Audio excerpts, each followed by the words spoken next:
Relation संबंध। मान लीजिएगा आपका ए सेट दे रखा है 1 2 3 4 5 6। आपका रिलेशन दे रखा है समुच्चय निर्माण रूप में x, y का मान दे रखा है x+1। ए से ए में परिभाषित संबंध है आपका। तो आपको निकालना है तीर आलेख, एरो डायग्राम निकालना है। तो रिलेशन दे रखा है ए से ए में परिभाषित है, डिफाइन है। तो आपका इधर ए सेट हो जाएगा, इधर भी ए सेट हो जाएगा, क्योंकि ए से ए, क्योंकि रिलेशन है ए से ए में परिभाषित है। तो इधर भी ए आएगा, इधर भी ए आएगा।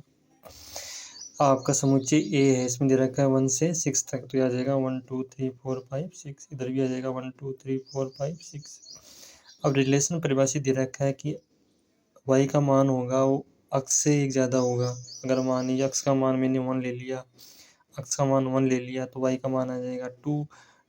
यहाँ मैंने x का मान 2 लिया तो 3 आएगा, 3 लिया तो 4 आएगा, 4 लिया तो 5 आएगा, 5 लिया तो 6 आएगा। तो मैंने 1 का 2 से कनेक्शन कर दिया, 2 का 3 से कर दिया, 3 का 4 से कर दिया, 4 का 5 से कर दिया, 5 का 6 से कर दिया। मतलब जो कंडीशन दे रखी थी रिलेशन, उसको मैंने तीर आलेख में दिखा दिया। तो ये होता है एरो डायग्राम। तो मैं इसको यूँ बोल सकता हूँ कि जो रिलेशन होता है 1 का 2 से है, तो ये 1 का 2 से है। फिर 2 का 3 से है, तो 2 का 3 से है। फिर 3 का 4 से है, 3 का 3 से 4 से है। 4 का 5 से है एंड 5 का 6 से है। तो ये हो जाएगा आपका रिलेशन, हो जाएगा रोस्टर रूप में। नेक्स्ट बात करते हैं डोमेन, प्रांत क्या होता है। तो डोमेन की परिभाषा होती है कि जो रिलेशन होता है उसके प्रथम घटकों को प्रांत कहते हैं। तो रिलेशन ये रहा, तो इसके फर्स्ट जो घटक है 1 2 3 4 5, ये हो जाएगा आपका प्रांत। परिसर की बात करूंगा, रेंज की बात करूंगा, तो रिलेशन के द्वितीय घटक को परिसर कहते हैं। तो ये आपका रिलेशन है, इसके द्वितीय घटक क्या होगी 2 3 4 5 6। तो इसका रेंज हो जाएगा ये। फिर बात करूंगा मैं, नेक्स्ट बात करूंगा मैं सहप्रांत, कोडोमेन। तो कोडोमेन की परिभाषा होती है द्वितीय जो घटक होता है या जो सेट होता है वो कोडोमेन होता है। तो द्वितीय घटक है, तो द्वितीय घटक दे रखा है आपको 1 2 3 4 5 6। तो यह हो जाएगा आपका कोडोमेन। फिर बात करेंगे जो रिलेशन है उसका रोस्टर रूप।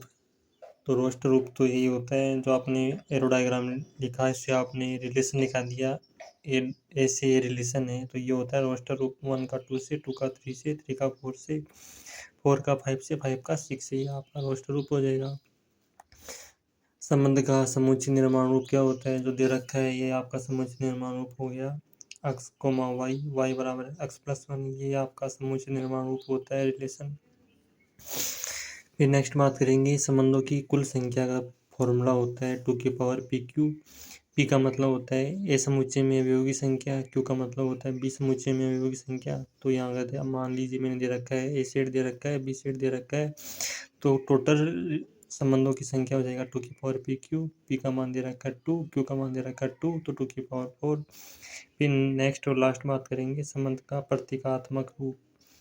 मतलब उसको आप प्रतीक में कैसे लिखोगे। तो रिलेशन ए टू बी, मतलब रिलेशन है कोई भी आपको 2 सेट दे रखे हैं, ए से बी में अगर संबंध परिभाषित है, रिलेशन परिभाषित है, तो मैं इसको यूँ बोल सकता हूँ कि रिलेशन है वो ए से बी में परिभाषित है। तो इसका हो जाएगा इस संबंध का प्रतीकात्मक रूप। समराइज करूँ मैं, कोई भी आपको रिलेशन दे रखा है तो एरो डायग्राम का मतलब होता है जो डिफाइन, जो आपका समुच्चय दे रखा है, जो आपको संबंध दे रखा है उससे आपको एरो डायग्राम बनाएंगे, जो भी परिभाषा है उसको फुलफिल करेंगे, तो ये आ जाएगा आपका एरो डायग्राम। प्रांत क्या होता है, रिलेशन का प्रथम घटक को प्रांत कहते हैं, रिलेशन के द्वितीय घटक को परिसर कहते हैं। फिर बात करेंगे सहप्रांत क्या होता है, जो द्वितीय घटक होता है वो सहप्रांत होता है। रोस्टर रूप क्या होता है, जो रिलेशन का रोस्टर रूप का मतलब होता है कि जो आपने समुच्चय का जो रिलेशन है वो डिफाइन किया, वो आपका रोस्टर रूप समुच्चय निर्माण रूप वो हो गया आपका लैंग्वेज में। कुल संख्या 2 की पावर p, प्रतीकात्मक रूप ए से बी परिभाषित हो गया।